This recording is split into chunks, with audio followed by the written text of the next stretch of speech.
जय हिंद फ्रेंड्स। स्वागत है आप सभी का आपके अपने YouTube channel defence my world पर। दोस्तों, इस वीडियो में मैं आपको एयरफोर्स फेज़ 2 में जो भी प्रोसेस होने वाली है उसकी कंप्लीट इन्फॉर्मेशन देने वाला हूँ कि फेज़ 2 में क्या आपकी रिपोर्टिंग टाइम रहती है, किस समय आपको बुलाया जाता है, कब आपको जाना है, क्या क्या प्रोसेस रहती है, कब जीटी होता है, कब एसआरटी होता है, कंप्लीट इन्फॉर्मेशन आपको देने वाला हूँ। तो वीडियो को अंत तक हम पूरा जरूर देखिएगा क्योंकि आपको बहुत सारी नई चीज़ें सीखने को मिलेंगी और बहुत सारी ये चीज़ें भी सीखने को मिलेंगी कि आपको क्या क्या गलतियाँ वहाँ फेज़ 2 में नहीं दोहरानी है ताकि आपको किसी भी तरह की समस्या का सामना ना करना पड़े। तो चलिए शुरू करते हैं अपने वीडियो को।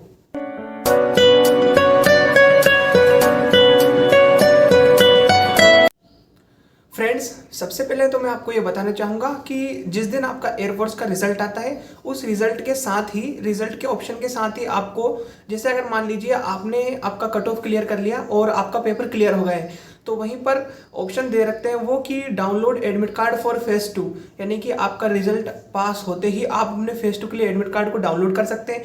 जैसे ही आप अपने एडमिट कार्ड को डाउनलोड करेंगे तो उसमें आपका जो एग्ज़ाम डेट है, मतलब मान लीजिए फेज़ 2 के लिए जो रिपोर्टिंग टाइम है और रिपोर्टिंग डेट है वो उसमें शो कर देता है आपको, यानी किस दिन आपका रहेगा और साथ ही कहाँ पर आपका फेज़ 2 रहेगा। तो उसमें जहाँ तक मुझे लगता है कि रिपोर्टिंग टाइम जो है उसमें 5:30 बजे दिया जाता है। तो आपको एक दिन पहले वहाँ पहुँचना रहता है। अब मान लीजिए कि आपका 21 तारीख को वहाँ पर फेज़ 2 है तो आप पहले से ही पहुँचना पड़ेगा। एक दिन पहले आप वहाँ पहुँच जाएंगे तो अच्छा रहेगा क्योंकि उसमें रनिंग भी होगी और रनिंग के लिए आप अगर उसी दिन पहुँचेंगे तो थकेंगे, इसलिए आप मान के चलिए कि 1 से 2 दिन पहले ही वहाँ पहुँचने का प्रयास करें ताकि आप अच्छे से रेस्ट ले सकें। 5:30 बजे आपका रिपोर्टिंग टाइम हो जाता है। 5:30 बजे भले ही रिपोर्टिंग टाइम हो लेकिन वो अगर आप वहाँ भीड़ लगाएंगे तो 5 बजे से आपको अंदर लेना प्रारंभ कर देते हैं। तो मेरी सलाह यही है कि आप 5 बजे ही वहाँ पहुँच जाइए ताकि आपको किसी भी तरह की प्रॉब्लम ना हो। आप जैसे ही वहाँ अंदर जाते हैं तो आपको वहाँ पर कुछ इंस्ट्रक्शन देकर वहाँ बिठा दिया जाता है, साथ ही आपको चेस्ट नंबर दे दिए जाते हैं। वहाँ पर आपको बहुत सारे इंस्ट्रक्शन देंगे कि आपको डॉक्यूमेंट्स में ये चीज़ करनी है, यहाँ पर साइन करना है, और जो भी उनके डॉक्यूमेंट्स से रिलेटेड इंस्ट्रक्शन होंगे वो आपको वहाँ पर दे देते हैं। उसके बाद में वो बंदों का ग्रुप बनाते हैं। अब मान लीजिए लगभग 60 से 70 बंदों का वो ग्रुप बनाते हैं। ग्रुप बनाने के बाद में वो बंदों को 60 बंदों को वहाँ पर ट्रैक पर ले जाते हैं। उनको पहले बताते हैं, इंस्ट्रक्शन देते हैं कि 6.5 मिनट या 7 मिनट जो भी टाइम दे रखते हैं उस टाइम में जो भी बंदा आ जाएगा उस सभी को हम सिलेक्ट कर लेंगे। ये आर्मी जैसी रनिंग नहीं है कि शुरू के 5 या 10 बंदों को ही पकड़ा जाएगा। तो आप बिल्कुल भगदड़ ना मचाएं और आराम से अपनी रनिंग को क्लियर करें। इस तरह का वो इंस्ट्रक्शन देते हैं। उसके बाद में वो रनिंग को स्टार्ट कर देते हैं। रनिंग को स्टार्ट कर देने के बाद में जो जो बंदे अपनी रनिंग क्लियर कर लेते हैं उन बंदों को वो वहाँ से सिलेक्ट कर लेते हैं, यानी उनको ले लेते हैं। बाकी जो बंदे रनिंग से बाहर हो जाते हैं उन्हें अलग रूम में ले जाकर बैठा दिया जाता है। जो बंदे रनिंग क्लियर कर लेते हैं उनको वहाँ जहाँ वो पहुँच जाते हैं वहाँ से थोड़ा सा दूर ले जाया जाता है। उन्हें मतलब मान लीजिए 5 मिनट का रेस्ट रहता है। 5 मिनट के बाद में उनका होता है pushup, situp and squats. Pushup, situp and squats के लिए भी बंदों के ग्रुप बना दिए जाते हैं। ग्रुप बना देने के बाद में वो बंदों से कहते हैं कि आपको पुशअप, सिटअप एंड स्क्वाट्स लगानी है। तो पुशअप्स में वो होल्ड भी करवाते हैं। पुशअप लगवाने के बाद में वो सिटअप्स लगवाते हैं। सिटअप्स के बाद में वो सिंपल स्क्वाट्स लगवाते हैं। पुशअप, सिटअप, स्क्वाट्स में भी कुछ बंदों को वो बाहर कर दिया जाता है। जिन बंदों को बाहर कर दिया जाता है उन्हें अलग रूम में ले जाया जाता है। साथ ही जो बंदे पुशअप, सिटअप एंड स्क्वाट्स को क्लियर कर लेते हैं उनको अलग ले जाया जाता है। वहाँ पर अलग ले जाने के बाद में उनको बैठाया जाता है। उनका फिर से डॉक्यूमेंटेशन होता है। उनके सारे डॉक्यूमेंट्स चेक होते हैं कि किसी डॉक्यूमेंट में कोई प्रॉब्लम तो नहीं है या कोई मतलब फॉर्म में कोई भी मिस्टेक नहीं है। इस तरह का डॉक्यूमेंटेशन होने के बाद में आप मानकर चलिए कि दोपहर के लगभग 12 से 1 बज जाते हैं। 12 या 1 बज जाने के बाद में वहाँ पर आपका होता है एसआरटी। एसआरटी में वो आपको इंस्ट्रक्शन देते हैं कि आपको सारे क्वेश्चन सोल्व करने हैं, कोई भी क्वेश्चन मतलब आपको छोड़ना नहीं है। आपको ओएमआर शीट दी जाती है और इंस्ट्रक्शन रहता है कि अगर इसमें आपने कोई मिस्टेक कर दी तो दूसरी ओएमआर शीट आपको नहीं दी जाएगी। तो मैं आपको ये भी सलाह देना चाहूँगा कि जब आप वहाँ पर जाएं और एसआरटी के क्वेश्चंस को करें तो ओएमआर शीट में बिल्कुल मिस्टेक ना करें। अगर आपको थोड़ा सा भी डाउट है, कुछ भी प्रॉब्लम हो, तो आप वहाँ पर जो इंस्ट्रक्शन देने वाले सर होते हैं उनसे पूछ लीजिएगा, क्योंकि अगर आपने कोई गड़बड़ कर दी तो वो भी आपके रिजेक्शन का एक कारण बन सकती है। तो आप वहाँ पर उनसे जो भी चीज़ हो वो क्लियरली पूछ लीजिएगा। दूसरी बात, आपका एसआरटी हो जाता है। एसआरटी के बाद में आपको बैठा रखते हैं। कुछ कुछ सेंटर पर आपको एसआरटी के तुरंत बाद जीडी हो जाता है। कुछ सेंटर पे आपको रेस्ट दिया जाता है कि आपको अगर भूख लग रही है तो आप कैंटीन से कुछ खा सकते हैं या अपने पास से भी कुछ खा सकते हैं। लेकिन मैं आपको एक सलाह देना चाहूँगा कि जब आप अपना फेज 2 देने जाएँ तो खाने की चीज़ें तो बिल्कुल प्रॉपर लेकर जाएँ अपने बैग में, क्योंकि मान लीजिए आपको 5:30 बजे सुबह से रिपोर्टिंग टाइम रहता है और आपको किसी किसी सेंटर पे तो रात को 9 बजे तक छोड़ते हैं, तो उस समय में आप भूख से बिल्कुल परेशान हो जाएंगे। तो अगर आप इस परेशानी से बचना चाहते हैं तो जरूर खाने का बिल्कुल प्रबंध करके जाएं, वहाँ पे लेके अच्छी सी चीज़ें जाएं ताकि आपको भूख ना लगे, क्योंकि आप भूख से परेशान हो जाएंगे तो फिर आपका हो सकता है सिर दर्द होने लगे और आप जीडी में परेशान होकर अच्छे से ना बोल पाएं। तो इस तरह की किसी भी, भले ही आपको लगता हो कि यार ये तो छोटी छोटी चीज़ें हैं, ये मैं क्यों बता रहा हूँ, लेकिन इन छोटी छोटी चीज़ों का वहाँ पर इफेक्ट पड़ता है, क्योंकि मैंने देखा है। इसलिए मैं आपको बताना चाहता हूँ कि आप ये गलतियाँ ना करें। तो आप प्रॉपर वहाँ पर इन सभी चीज़ों का ध्यान रखें और इन सभी चीज़ों को फॉलो करें। बाकी एयरफोर्स में ग्रुप डिस्कशन ज़्यादा टफ नहीं होता है अगर आपकी स्पोकन अच्छी है, साथ ही अगर आपकी पर्सनालिटी डेवलप्ड है, यानी कि आप अच्छे से बोल पाते हैं, आपके अंदर हेजिटेशन नहीं है, तो आप आसानी से अपनी जीडी को क्लियर कर जाएंगे। बाकी ग्रुप डिस्कशन में क्या क्या चीज़ें होती हैं, किस तरह से बोलना रहता है, तो सिंपल से मैं आपको ब्रीफ में बता देता हूँ। बाकी इस पर एक डेडिकेटेड वीडियो भी आपको बनाकर मैं दे दूंगा। सबसे पहले वहाँ पर आपको जीडी में बुलाया जाता है और 15 बंदों का ग्रुप बनाया जाता है। 15 बंदों को ग्रुप बनाकर आपको सेमी सर्कल में बैठा दिया जाता है। उसके बाद में वहाँ पर 2 ऑफिसर रहते हैं, एक सीओ सर रहते हैं और एक और दूसरे ऑफिसर रहते हैं। सीओ सर यानी कि कमांडिंग ऑफिसर, जो कि आपकी ग्रुप डिस्कशन के मेन सदस्य होते हैं, वही यह निश्चय करते हैं कि आप जीडी में पास हुए हैं या फेल। दूसरे जो ऑफिसर रहते हैं वो भी उनके सहयोगी रहते हैं। तो सबसे पहले वो क्या करते हैं कि 15 बंदों का ग्रुप बनाने के बाद में वो सबसे पहले आपको एक टॉपिक देते हैं। टॉपिक में क्या रहता है कि वो एक किसी टॉपिक पर कुछ चीज़ें बोलते हैं।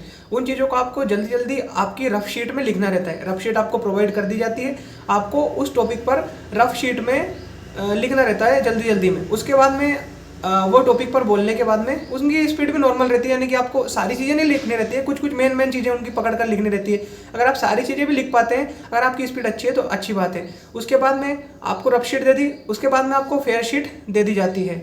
अब आपने जो रफ शीट में लिखा उसको अच्छे से सजाकर जमा कर आपको आपकी फेयर शीट में लिखना होता है। फेयर शीट में आपको 5 मिनट के अंदर वो चीज़ें लिखनी होती है। आपने आपकी फेयर शीट में लिख दिया, उसके बाद में 5 मिनट बाद वो कहते थे कि स्टॉप राइटिंग। जैसे आप स्टॉप राइटिंग यानी कि लिखना आप बंद कर देते हैं, उसके बाद में वो बोलते हैं कि let's start the topic and intro. तो वो सबसे पहले ये बोलते हैं कि किसी भी बंदे को, मतलब सेमी सर्कल में या तो लेफ्ट साइड से या राइट साइड से किसी स्पेसिफिक बंदे को बोलते हैं कि आप खड़े होइए और अपना इंट्रो दीजिए, उसके बाद में टॉपिक इंट्रो दीजिए। तो मान लीजिए कि वो बंदा खड़ा हुआ और उसने अपना इंट्रो दिया 30 सेकंड 20 से मतलब 25 से 30 सेकंड में उसको अपना इंट्रो देना होता है। इंट्रो के बाद में उसको थोड़ा सा टॉपिक पर बोलना होता है। टॉपिक पर वो हल्का सा बोलेगा, उसके बाद में खुद सीओ सर उससे बोल देंगे कि नेक्स्ट। जब तक सीओ सर आपको ना रोके तब तक आपको टॉपिक पर बोलना है। और जहाँ तक मुझे लगता है एग्जैक्ट तो नहीं पता, लेकिन 30 से मतलब 40 से 50 सेकंड में सीओ सर आपको रोक देते हैं। यानी कि 30 सेकंड तो आपका इंट्रो और बाकी 40 सेकंड, यानी कि आप मान के चलिए 1 मिनट के अंदर अंदर आपको सीओ सर रोक देंगे। अगर आप अच्छा बोल रहे हैं तो बिना रुके अगर अच्छा से बोल रहे हैं, अटक नहीं रहे हैं, साथ ही प्रॉपर कम्युनिकेशन आपका हो रहा है, प्रोनाउंसिएशन आपका सही चल रहा है, तो आपको सीओ सर बोलेंगे नेक्स्ट। फिर ऐसे ऐसे करके सभी जो बंदे देते हैं 15 बंदे अपना इंट्रो और साथ ही टॉपिक इंट्रो देते हैं। ये सब हो जाने के बाद में सीओ सर बोलते हैं लेट्स स्टार्ट जीडी। अब लेट्स स्टार्ट जीडी वो जैसे ही बोलते हैं तो सभी बंदे बोलने लगते हैं टॉपिक पर, कि जैसे मान लीजिए कोई सा भी टॉपिक हुआ तो उस पर बोलने लगते हैं। जैसे online education versus offline education हुआ तो उस पर बोलने लगते हैं कि I think there are many benefits of online education और वर्सेस ऑनलाइन एजुकेशन, ऐसा कुछ भी वो सभी बोलते रहते हैं। अब उन बंदों में क्या रहता है कि सभी एक साथ बोलते हैं, लेकिन आपको अपनी पिंच को यानी अपनी वॉइस को थोड़ा सा हल्का सा ऊंचा करके बोलना रहता है। क्यों? क्योंकि वहाँ पे बहुत सारे बंदे हैं। अब बहुत सारे बंदे हैं तो उनके बीच आपकी आवाज़ उठानी भी तो आपको पड़ेगी, लेकिन आपको सभी के साथ बोलना है और साथ में कोऑपरेट भी करना है। फिश मार्केट क्रिएट नहीं करना है। फिश मार्केट का मतलब क्या हुआ कि 5-6 बंदे एक साथ बोल रहे हैं, ऐसा आपको नहीं करना है। आपको क्या करना है कि जैसे अब ऐसा तो है कि किसी भी बंदे को ऐसा तो है नहीं कि यार वो परफेक्ट इंग्लिश बोल सकता है या बिल्कुल अंग्रेज ही है, कहीं ना कहीं तो वह रुकेगा। और जैसे ही वो रुका तुरंत आपको अपना पॉइंट रखना है कि yes I am agree with you but I want to add some points, ऐसा कुछ करके ना अपने पॉइंट्स बोल देने हैं। शॉर्ट पॉइंट बोलने हैं जीडी में। आपको ज़्यादा लॉन्ग डिस्कशन नहीं करना है, क्योंकि लॉन्ग डिस्कशन सीओ सर सुनना नहीं चाहते जीडी में। तो क्योंकि आप जैसे मान लीजिए online education versus offline education आपका टॉपिक होगा, तो आपको बोल देना है कि yes, I am agree with you, my friend, but I want to add some points like online education provides us many types of मतलब facilities like we can study at home, ऐसा बोल के और आपको रुक जाना है। मतलब छोटे छोटे छोटे 2 से 3 बार आपको आपकी जीडी में पार्टिसिपेट करना है ताकि आपको प्रॉब्लम ना आए। और अगर कोई बंदा नहीं बोल रहा है तो सीओ सर उसको बोलने का चांस भी देते हैं। आपको ऐसा नहीं है कि अगर आपको किसी टॉपिक का नॉलेज है या आपकी इंग्लिश स्पोकन अच्छी है तो आप बोले जा रहे हैं, दूसरे को बोलने ही नहीं दे रहे हैं। क्योंकि पिछली बार ऐसा ही हुआ था, एक बंदा बोले ही जा रहा था, वो दूसरे बंदों को बोलने का चांस ही नहीं दे रहा था। तो सीओ सर ने खुद उसको रोक दिया था कि भैया आपको अकेले नौकरी लेनी है, इन सबको भी लेने दोगे, इनको भी बोलने दो, कोऑपरेट करो। आप जब जितना ज़्यादा कोऑपरेट करेंगे उतना ज़्यादा सीओ सर आपसे इंप्रेस होंगे। जैसे मान लीजिए अगर किसी बंदे को बोलने का चांस नहीं दिया जा रहा है तो सीओ सर खुद बोल देंगे कि लेट हिम स्पीक, या आप भी सीओ सर पर अपना इंप्रेशन जमाने के लिए बोल सकते हैं कि लेट हिम स्पीक। तो ऐसा करते हुए आप अपनी जीडी लगभग 15 से 20 मिनट तक आपकी ग्रुप डिस्कशन चलता है। उसके बाद में सीओ सर सभी के पॉइंट्स नोट कर लेते हैं चेस्ट नंबर वाइज कि किसने अच्छा बोला, किसको पास करना है, किसको फेल करना है, इस हिसाब से वो उनके हिसाब से नोट कर लेते हैं। उसके बाद में आप सभी को बाहर भेज देते हैं कि आपको वेट करना है, 1 से 2 घंटे तक आपको वेट करना रहता है। उसके बाद में आपका रिजल्ट अनाउंस कर दिया जाता है। तो रिजल्ट अनाउंस करने के बाद में आपको मेडिकल के लिए जो पर्चा है यानी फॉर्म है वो दे दिया जाता है। जो अपनी जीडी क्लियर कर जाते हैं उन्हें मेडिकल के लिए फॉर्म दे दिया जाता है। साथ ही वो इंस्ट्रक्शन भी देते हैं कि मेडिकल के लिए आपको क्या क्या चीज़ें करके आना है, और बाकी सभी चीज़ें आप जो भी डाउट आपके मन में रहता है वो आप उनसे पूछ सकते हैं। अच्छा से फ्रेंडली व्यवहार करते हैं आपके साथ, आपको मतलब अच्छे से कोऑपरेट करते हैं, बहुत सारी चीज़ें आपको बताते हैं। किसी भी तरह से एयरफोर्स फेज 2 में मैंने एक चीज़ अनुभव की है कि वहाँ पर बहुत अच्छे से कोऑपरेट किया जाता है, क्योंकि वो खुद चाहते हैं कि आप उनकी फैमिली का हिस्सा बने, यानी आप डिफेंस फैमिली एयरफोर्स को ज्वाइन करें। वो आपको बाहर करना नहीं चाहते हैं, वो चाहते हैं कि आप सिलेक्ट होकर देश की सेवा करें। तो इसी तरह की कुछ चीज़ें वो बताते हैं आपको। आप कुछ भी डाउट हो तो उनसे पूछ सकते हैं, और इसी तरह की जानकारी मैं आपको वीडियो के माध्यम से देना चाहता था। बाकी इसके बाद में आपका मेडिकल होता है, जिस पर अगर आपको रिक्वायरमेंट होगी तो मैं नेक्स्ट वीडियो बनाकर बता दूंगा। ग्रुप डिस्कशन पर भी आपको अगर सेपरेट वीडियो चाहिए तो आप मुझसे बता दीजिएगा, ताकि मैं मतलब और अच्छे से एक्सप्लेन कर आपको वीडियो बनाकर दे दूंगा। यही सब जानकारी मैं वीडियो के माध्यम से देना चाहता था। अगर आपको वीडियो पसंद आए तो इसे लाइक एंड शेयर जरूर करें, अपने दोस्तों को भी बताएं ताकि उनके भी मन में अगर कोई डाउट हो तो वो क्लियर हो सके। साथ ही हमारे चैनल को सब्सक्राइब करना ना भूलें। मिलते हैं नेक्स्ट वीडियो में। जय हिंद।